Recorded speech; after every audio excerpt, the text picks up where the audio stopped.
வணக்கம். சமூக ஆவலர் பத்மநாபன். இன்று எதை பற்றி பார்க்கப் போகிறோம் என்றால், இன்றைக்கு எங்கு பார்த்தாலும் நம் நாட்டில் ஆரோக்கியம் குறைந்து கொண்டே செல்கிறது. எங்கு பார்த்தாலும் புதிய புதிய 5 மாடி 8 மாடி என்று ஹாஸ்பிட்டல் மருத்துவமனைகள் கட்டிக்கொண்டே இருக்கிறார்கள். நம் முன்னோர்கள்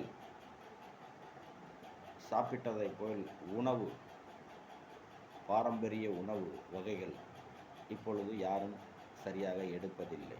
பூராமே ஃபாஸ்ட் ஃபுட்டு, எல்லாமே மாவு சத்து உணவுகளைத்தான் அதிகமாக மக்கள் சேர்க்கிறார்கள். அடுத்தபடியாக உடல் பயிற்சி என்பதே அவர்கள் செய்வதில்லை. அந்த காலத்தில் நம்ம முன்னோர்கள் அதிகமான கடுமையான உழைத்தார்கள். நல்லா வேர்வை வரும் வரை நல்லா உழைத்தார்கள். நிறைய தூரங்கள் நடந்து சென்றார்கள். அதனால் அவங்களுக்கு சுகர், உடல் ஆரோக்கிய பிரச்சனை எதுவும் வரவில்லை. 100 வயசு 120 வயது வரைக்கும் வாழ்ந்த முன்னோர்கள் இருக்கிறார்கள். ஆனால் இன்று அது மாதிரி கிடையாது. மிகவும்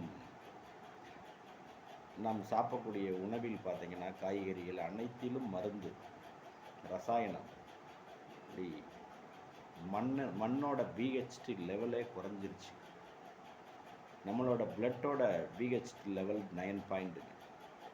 அதே நம்ம சாப்பிடக்கூடிய தண்ணீரும் சரி, நம் மண்ணும், நம் என்ன உணவு வகைகள் அந்த மண்ணில் விதைக்கிறோமோ அந்த மண்ணின் பிஹெச் லெவல் பார்த்தா அதுவும் 9 இருந்தால் மட்டும்தான் நம்ம உடல் மிகவும் ஆரோக்கியமாக இருக்கும். இப்போ எங்கு பார்த்தாலும் பூச்சிக்கு கொல்லி மருந்து, ரசாயனம் போட்டு இப்போ மண்ணையும் கெடுத்து வச்சுட்டாங்க. மண் புழுவே கிடையாது இப்போ. ஏன்னா அந்த மாதிரி ஒரு சூழலில் ஒரு எக்ஸசைஸ்னாச்சும் நம்ம செய்யலாம். யோகா, முத்திரை போன்ற, தியானம் போன்ற நல்ல விஷயங்களை செய்யலாம். இதற்கு இடம், பொருள், அவங்க கேலி பண்ணுவாங்க, அவங்க பார்ப்பாங்க, அதெல்லாம் அதை பார்த்தோம்னா நம்ம உடம்பை பார்க்க முடியாது.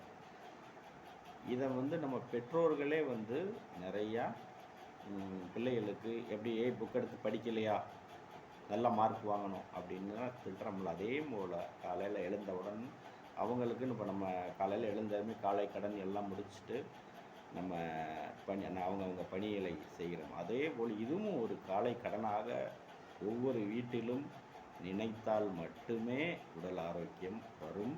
அது பேரண்ட்ஸு இப்போ இருந்தே குழந்தைகள்கிட்ட காலை எழுந்தவுடன், அவங்கள் காலை கடனை முடித்தவுடன் நீங்கள் இதை செய்யுங்க, அதை செய்யுங்கன்னு ஒரு நல்ல விஷயங்கள், யோகா, முத்திரை, எக்ஸசைஸ், உடல் பயிற்சி, இந்த மாதிரி நிறையா விஷயங்களை நீங்கள் சொல்லிக் கொடுக்கணும். இப்போ இருந்தே சொல்லி கொடுத்தால்தான் நம்ம ஓரளவுக்குனாச்சும் நம்ம நோயில் பிடியிலிருந்து தப்ப முடியும். நன்றி, வணக்கம்.